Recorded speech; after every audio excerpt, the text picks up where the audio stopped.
Hi guys, I'm Courtney. And I'm Lisa. And welcome to the next chapter in the Book of the Dead, brought to you by Darkcast Network, indie podcasts with a twist.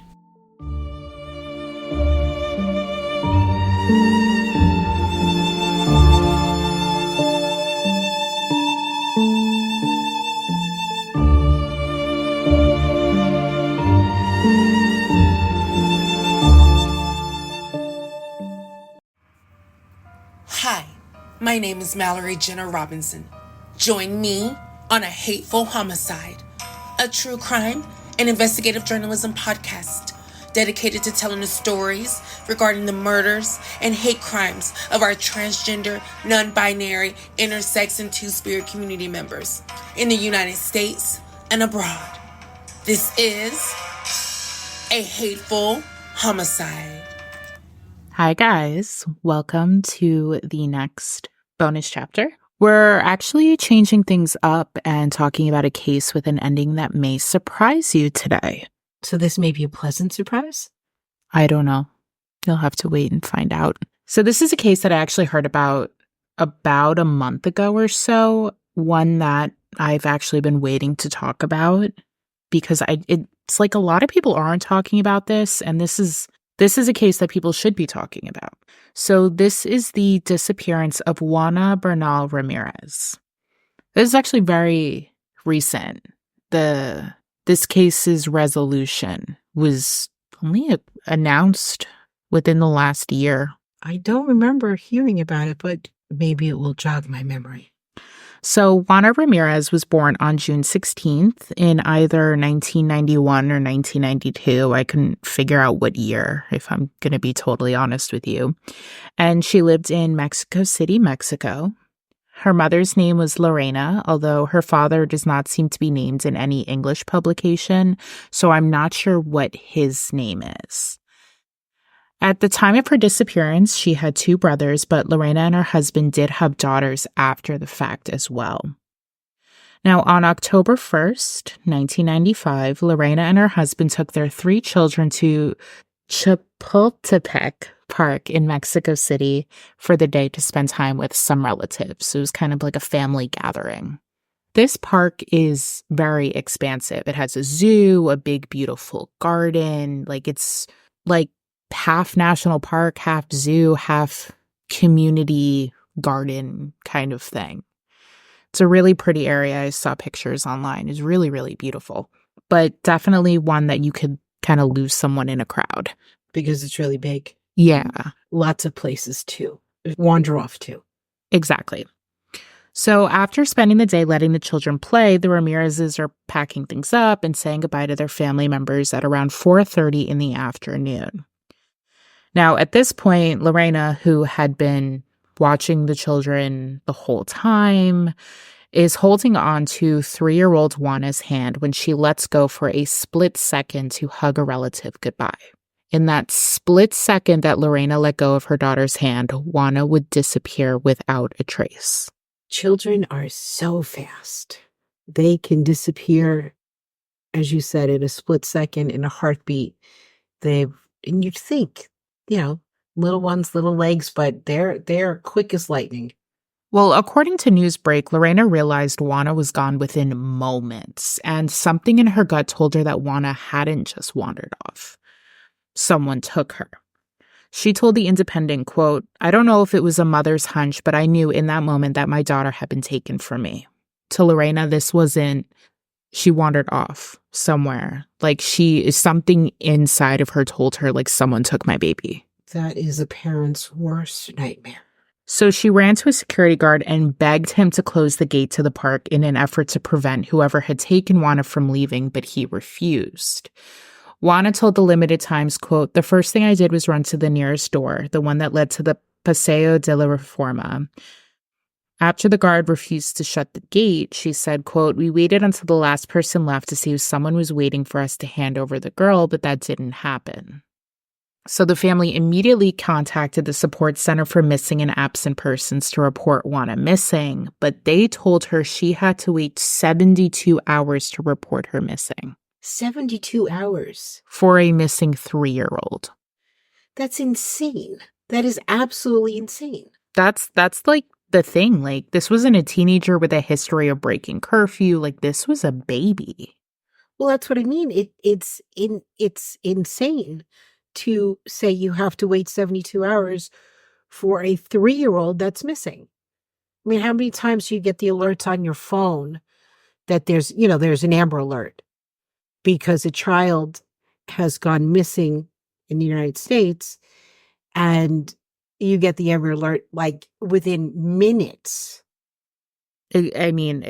Exactly. And according to Lorena, allegedly they were told to wait just in case the abductor tried to return her, which is just such a backwards way of thinking. Again, I'm going, this is not good. A week later, the police would finally launch an investigation into Juana's disappearance. Wait a minute, you said 72 hours. For the police, it's an entire week. Then what the heck is the 72 hours?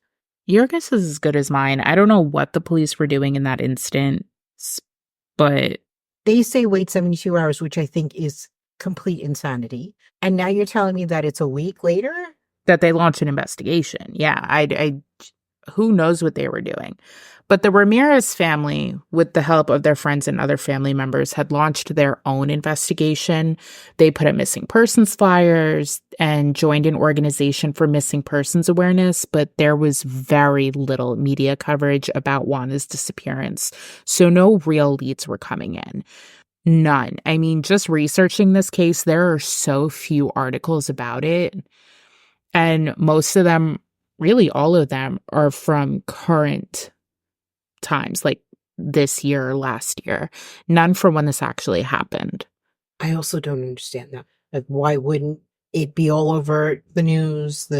I really don't know. I mean, I don't know what the media was like in Mexico in the 90s, but Mexico City it's a city. It's not a small little town. That's why I'm saying it should have been on the news, on TV. It should have been in the papers.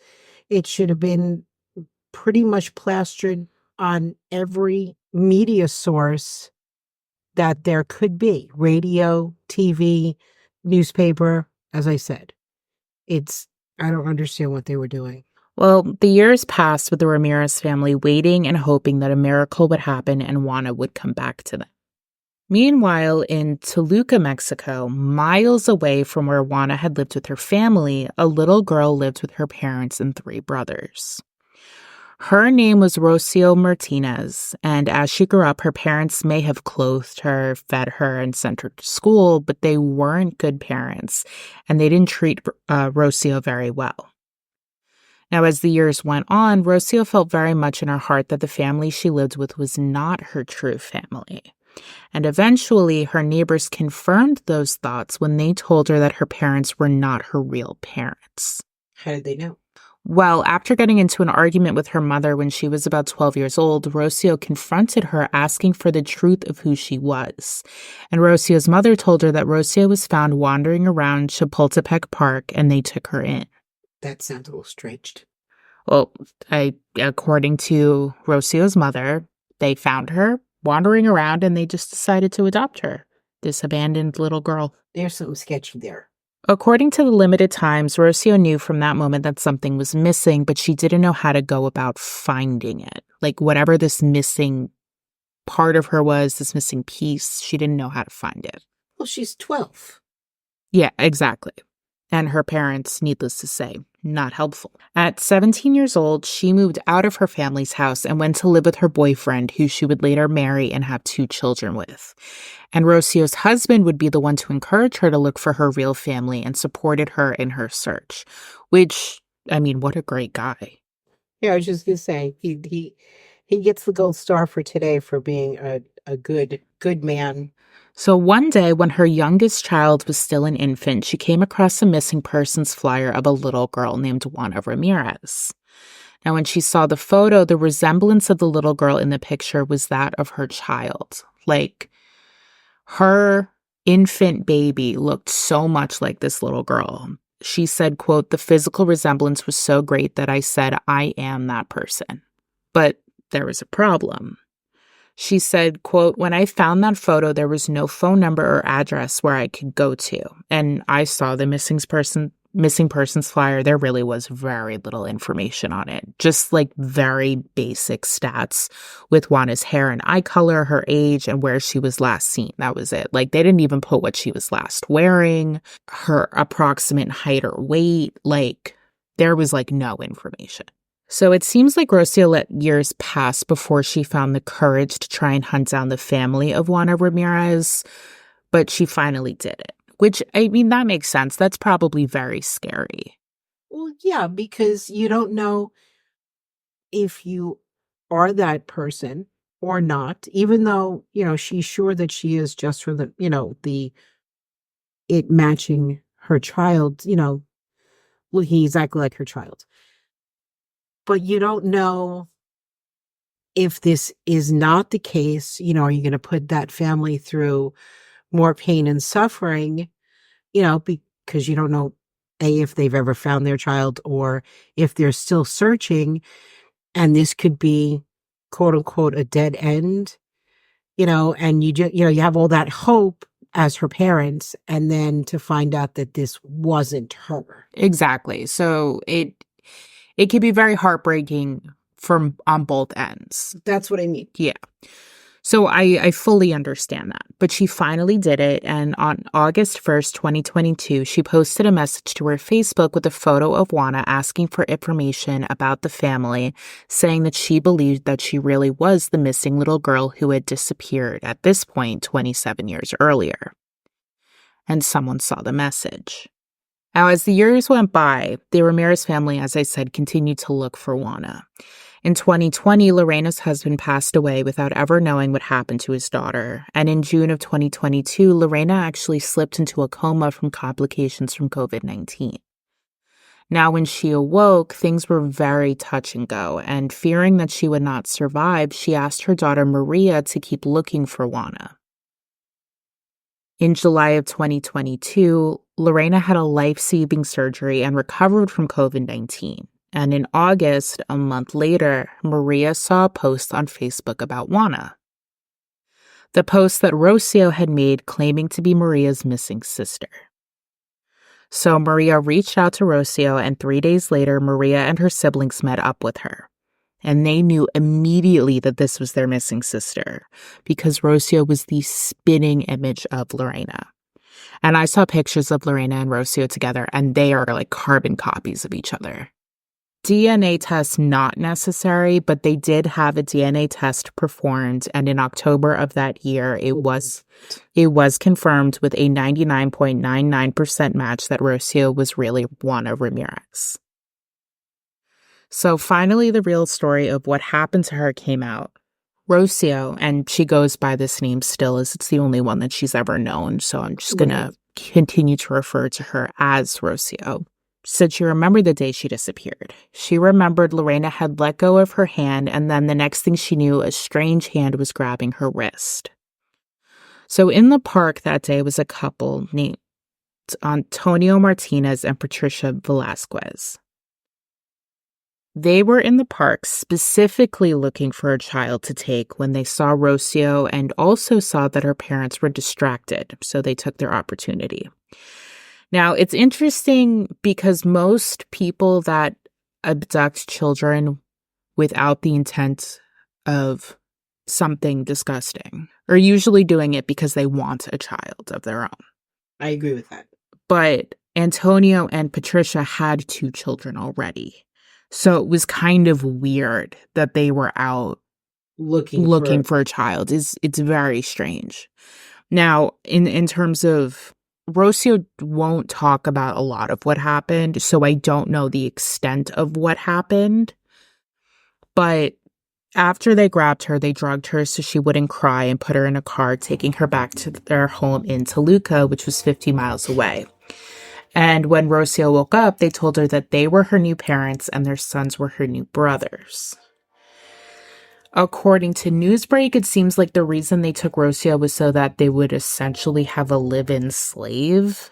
Like, by the time she was 7, she apparently already knew how to cook and clean, and they would beat her if she didn't do what she was told.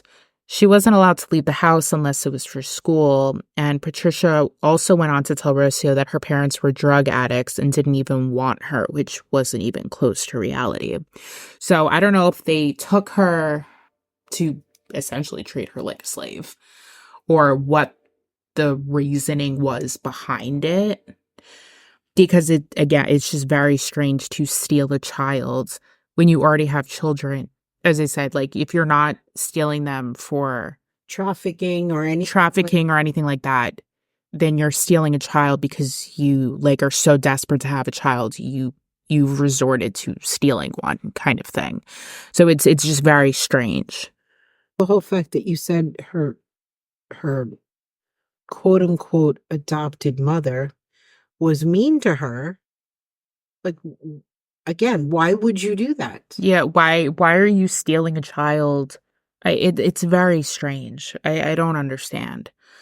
But when Rocio was finally reunited with Lorena said it was the happiest moment of her life. She said, quote, "I couldn't believe it. When I opened the door, I stopped and she walked in. That hug after 27 years. She saw me and said, 'You are my mother.' I replied, 'Yes, and you are my daughter.'" Rocio is now 30 years old, and although she never got to reunite with her father, she remembers him from when she was a little girl and holds on to those memories. Now she is just spending time getting to know her mother and siblings, and her 2 sons are getting to know their family as well. Lorena said, quote, "Now I feel happy and blessed by God. Lost time with my daughter will never be recovered, but right now you have to live and enjoy the moment. Life is so short that we don't know what will happen tomorrow. We must live happily." Her mom sounds like an amazing woman, that she's not angry, or it doesn't seem to be. I'm sure she probably is, and rightfully so. They stole her daughter, so all of that time lost, and it's true. All of those memories that could have been, now they have a chance to make new memories, but, for her to be not screaming at the top of her lungs and having the people that stole her, put in jail forever. Well, Antonio Martinez and Patricia Velasquez were arrested in March of 2023, and they are currently in custody awaiting trial for aggravated child abduction. I did not see any sort of updates, so it looks like they're still waiting for that trial to begin, but they were arrested. Pretty much, they don't need a trial, just throw them in jail forever. I agree. So it was a short one today, but it is a mini episode for a reason. Shorter than our usual content.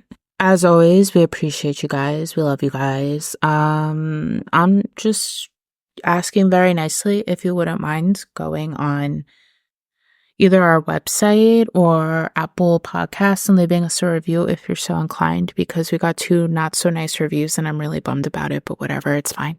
I'm over it. Well, okay. Well, it wasn't about you. It was about me. Yeah, and I'm upset about it. So anyway, just if you wouldn't mind leaving a review, I would greatly appreciate it. I would appreciate just a kind review. A kind review. If kind review. You don't have to. You don't have to. Whatever you feel is fine. But I'm just asking you if you could please be kind. Well, I'm assuming since you're our patrons that you like us, so but just that'd be nice.